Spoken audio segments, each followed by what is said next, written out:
Why your brain resists happiness when life gets quiet. Your brain doesn't want you to be happy. Not when things are going well. Not when life finally gets quiet. There's a psychological mechanism that kicks in the moment you relax, and I'll show you exactly what it does to you in the next 20 seconds. Why it matters.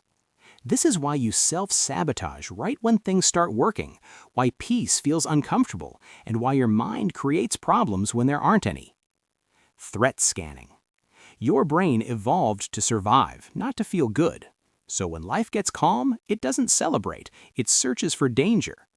Picture this, you finally have a quiet weekend, no deadlines, no drama, and instead of enjoying it, you're scrolling for bad news, picking fights in your head, or remembering every embarrassing thing you did in 2019.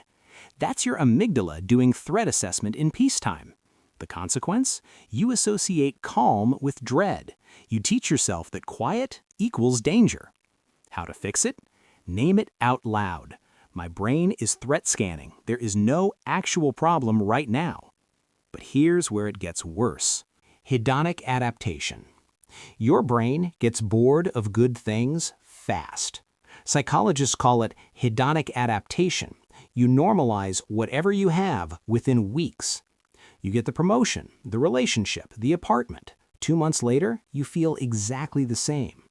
It's not that the good thing disappeared, it's that your brain recalibrated its baseline and now demands more just to feel normal. This is why people who have it all still feel empty. How to fix it? Interrupt the adaptation. Change one small variable every week. New route, new meal, new question. And it doesn't stop there.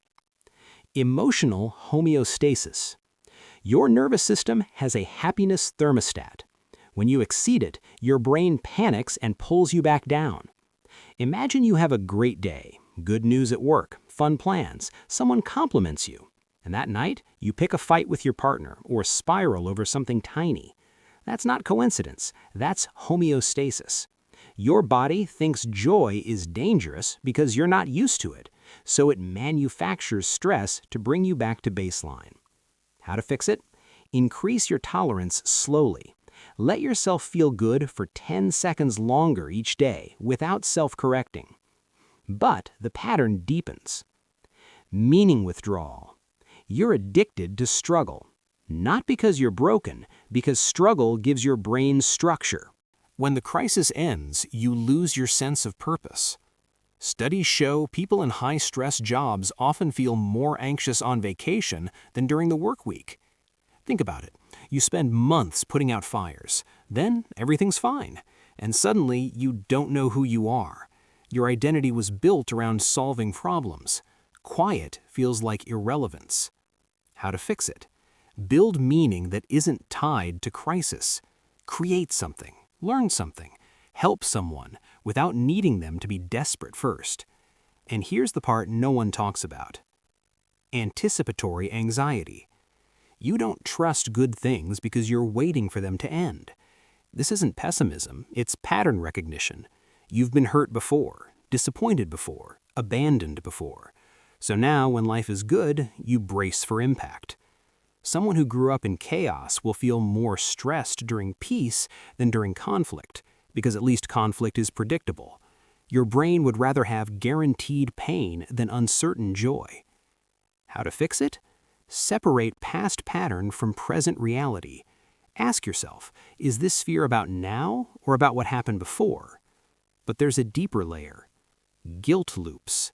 You don't think you deserve to be happy. So when you are, your brain reminds you of everyone who isn't. You're relaxing on a Sunday and suddenly you think about your parents working their whole lives, your friend going through a breakup, people suffering somewhere, and you feel guilty for not suffering too. This is called survivor's guilt, and it's more common than you think. How to fix it? Your suffering doesn't reduce theirs. Your joy doesn't erase their pain. Let yourself have both compassion and peace. And then there's this. The stimulation gap. Silence feels like suffocation. Your brain is overstimulated from years of content, notifications, noise. When you remove all that, it feels like sensory deprivation.